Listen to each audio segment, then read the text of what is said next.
Dimanche 3 novembre, l'aurore est sur le point de chasser le crépuscule. Le chef suprême des armées Mohamed Idriss Déby Itno vient de mettre un terme à une réunion de guerre avec les différents chefs militaires en opération au lac Tchad. Elle a duré plusieurs heures. La hargne de vaincre Boko Haram est devenue pour le chef de l'État Mohamed Idriss Déby Itno une obsession. Pas de repos, moins encore de longs sommeils. Juste 2 heures et le revoilà au centre de commandement de proximité connu sous le langage militaire des centres des opérations.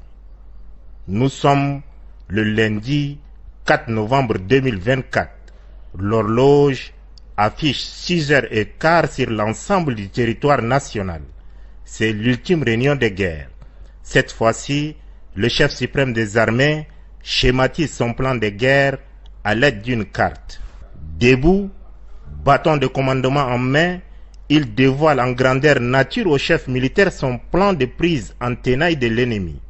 Pendant que le président de la République instruit et oriente, les forces dédiées à la lutte antiterroriste sont héliportées directement sur zone, les routes étant submergées par les eaux de la crue montante.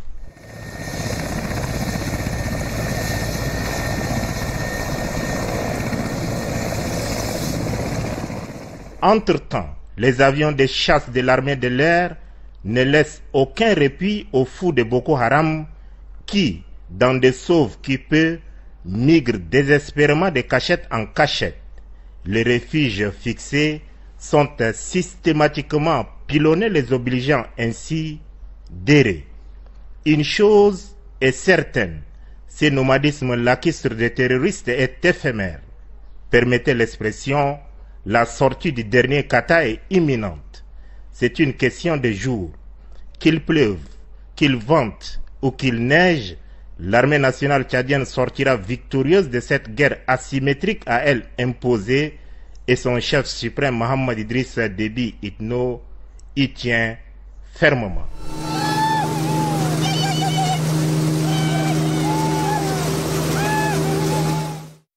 Éléments de la secte Boko Haram, sachez que l'affront sera lavé.